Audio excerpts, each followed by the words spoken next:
Hey guys, my name is Sandy. I'm a homeschooling mom to two boys. They're both currently in high school, and one of them he's a senior right now, and he's taken several dual enrollment classes at ASU. So I thought we'd get on here today and do a review of those classes that he's already completed. Here are all the classes that my son has taken or plans on taking through ASU, and this is my older son who's a senior and he's about to graduate in a few months. His favorite class would be the Intro to Health and Wellness. He's taken Biology, Living World. He's done Sociology, Intro to Sociology. He's done the First Year Composition 1, First Year Composition 2, and Intro to Psychology. As far as credits are concerned, here's the breakdown about what my son's going to have when he graduates. Most of these are worth 3 credits. The health is 3 credits. The biology is 4 because it's with a lab. Sociology is 3. English 101 and 102 are both 3. Psychology 101 is worth 3. His History 101 Global History is worth 3. So he's going to be graduating with 22 credits, and that's almost an entire year of college completed. He decided to take all on-demand classes, and my younger son plans on doing it also, mainly because we travel a lot.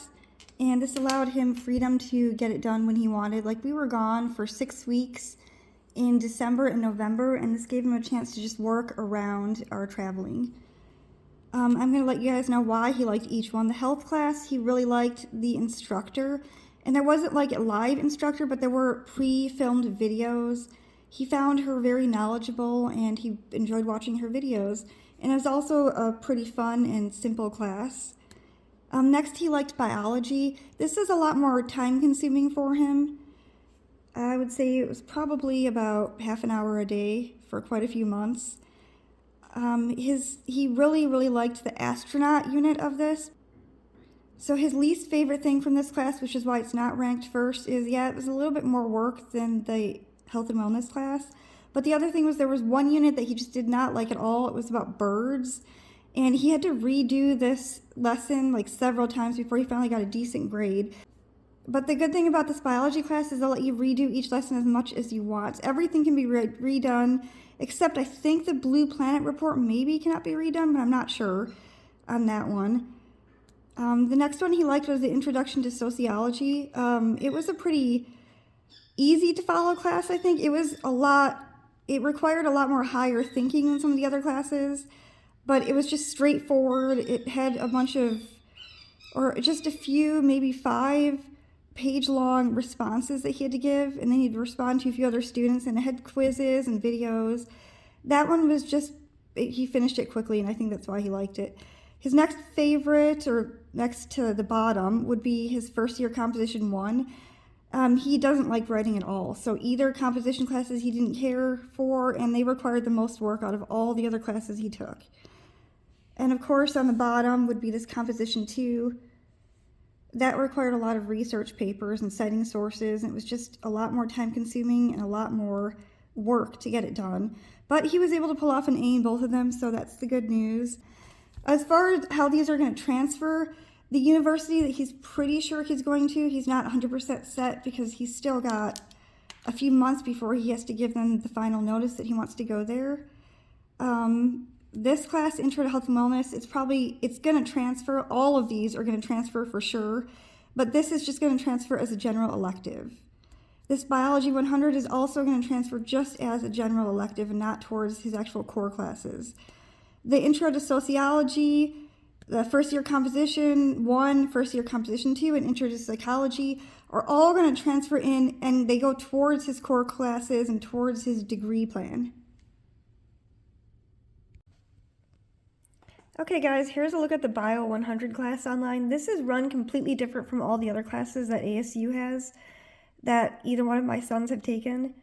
This is the modules that you get with it, and everything is in Bio Beyond. So all of these are different lessons and different modules, and my son has found that each one of these is basically a one-day lesson that takes anywhere from like 20 minutes to 30 minutes. So my older son has already finished this class, but right now my younger son is about to be done with it. And these are different sections that he's working on. He's doing a Mission Beyond right now, and Fueling Your Team would be the next lesson that he's working on. So you just click on the lesson that you're going through, and you can always go back and finish the lesson later if you don't have time to finish it in that one sitting. But there's always different activities, like there's questions to answer, and there's sometimes a paragraph that you have to write. And after you answer whatever question they're asking, you have to hit the next button. We found out that if you don't answer the questions correctly and you hit next, you're going to lose points every time. And you can't move on past the screen until you get the answer correct. So just be aware, when my older son took this course, he was kind of like the guinea pig for it. We found out that every time he answered a question incorrect and then hit the next, you would lose points on it. Even though the whole program works by guessing when you move through it, and you kind of teach yourself by getting the answers wrong. It gives you like an explanation paragraph. It's packing for Mars. And then you have to answer questions according to like your thoughts on it. And once you answer the question, hit next, and then it gives you a little explanation about why your question was right or wrong. If you get it wrong, it's going to show up red, and it will give you a little bit of feedback of how to answer it correctly the next time. Basically, the whole entire class works like this. You're just going from one page to another. And there is one report that you have to do for the class. It's going to be in this Blue Planet section. What you have to do is you have to go through each lesson, and you have to collect different graphs and pictures. You have to write a little description every time you save and collect these graphs and pictures. The most important thing to getting an A on that Blue Planet report is to make sure that you do really, really good descriptions under the pictures and the graphs, and you save every single picture and graph that it lets you save. So my son's almost done with the course, and this is just how the grading would work. And of course, these are from a mission beyond, so they're not completed yet. And once it's completed, it's going to be blue, and once everything has a blue dot by it, that means that you need to submit the course because you're done with it. Currently, he's getting a lot of lessons he had to go through. So he started the course in August 1st, around then, and he's just now finishing as January. And that's by doing one lesson a day. So this is what my older son's dashboard looks like for the ASU Learner portal. This is going to be the main page that they have to use when accessing all of their classes. Right now he's taking the global history and he's about to finish it. And it tells how many credits it's worth and when he started it and when he's finishing it, when he has to finish it by. And over here are classes he's already finished that we still need a transcript and pay for. This was his first year Composition 1, because he had started Composition 2 last year. He did that first, and he circled around and he did the Composition 1 this year, which he found much, much easier. And he's also finished the sociology, which we have to add to the transcript. We plan on doing that pretty soon. And if he wants to add more courses, which he does, he plans on adding a psychology class. It's really, really easy. You just go into here. You can find whatever you're looking for.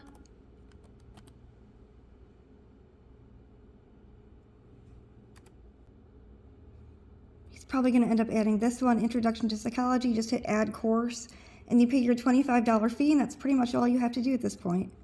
So it's very easy to navigate. And then another tab here on the Learner portal is the course history. He's completed a bunch of courses so far. We've got Composition 1, which he needs to add. Introductory to Sociology he has to add. He's got an A in both of those. The Living World, which is the Biology 100, it's worth 4 credits. He's already added that. So first year Composition 2, he's already added that. And Introduction to Health and Wellness. So that means they're already on his transcript. This is his global history course. This is the main dashboard when you get first into the course. And it is History 101, global history since 1500, so it's kind of like modern world history. And I feel like it's not about how people lived, it's more like about the economic impacts that history had in modern times. And it starts off around the Silk Road time period with Genghis Khan, and it goes to modern day history. So he's on the last module right now. Here's the modules for it. And if you know you want to get into a certain module, just click on it here and it will take you right to that lesson. And once you're done with that particular lesson, you can just hit the next on the bottom and it will take you to the next lesson after that. This course includes quizzes. It has a lot of discussion activities where you just have to write like maybe one paragraph, and then you've got to respond to other students to their discussions that they made.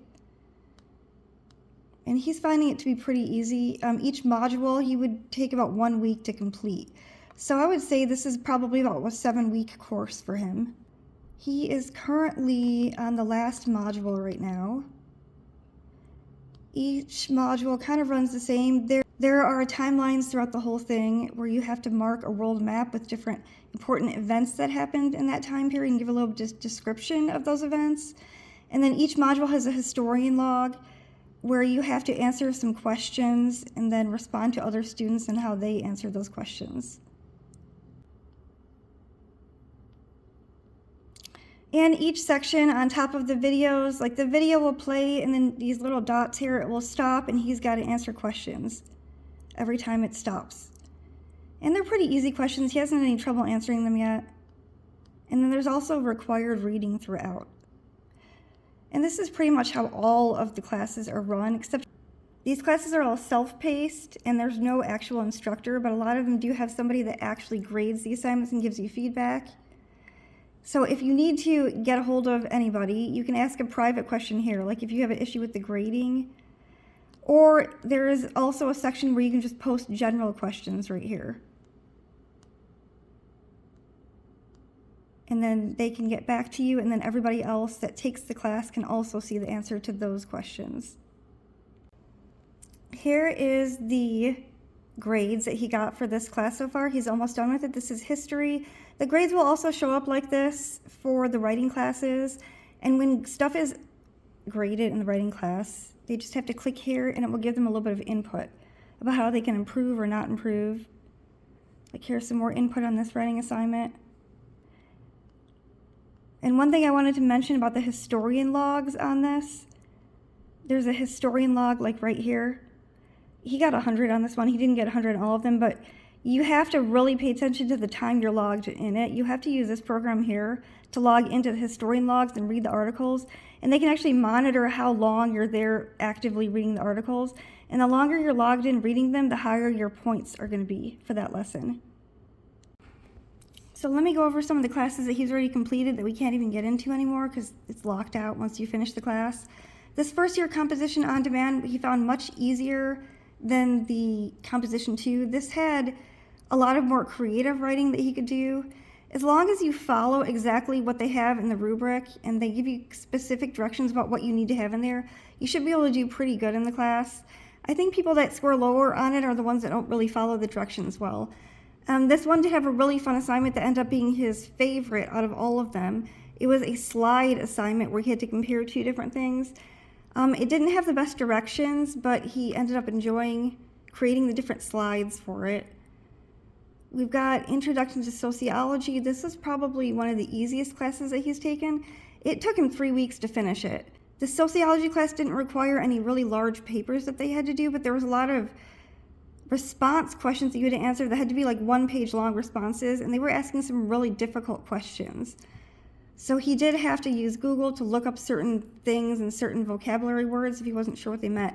And this did have a lot of reading involved in it, a lot of videos. But he watched all the videos, did all the reading, and he was still able to finish it fairly quickly. And this is the biology class that he took. The first year, composition 2, this was a lot harder. It has a lot more research papers that he had to do. These composition classes mainly have 4 really large assignments and then a lot of little assignments that lead up to the really big writing assignments. But the little assignments are pretty simple, and it's like little stepping stones that all build onto the big assignment. He found it fairly easy to navigate, and he learned and grew a lot with his writing skills in here from some advice that the professors gave and the videos that they had. And this also includes a few quizzes on videos and reading. And the Introduction to Health and Wellness was another really easy class. It took him quite a while to finish it just because he dragged his feet on it, but he could probably also finish this in a few weeks if he had actually worked a little bit harder. And it's basically watching a bunch of videos, answering some quizzes, And there was a few really short response sections that they had to do where they had to write their own responses, and they also had to respond to other students. So final thoughts on ASU. I'm really happy that my children or my teens have decided to take classes with them. They do have the grade protection where if you don't get the grade that you want as a student, then you can always retake the class, or you can just drop it and it won't show up on your transcript. He had no problem with that. He ended up getting A's on all the classes that he chose to take. The only problem with it where he had to drop a class was the math classes, and he dropped that pretty quick after he started it.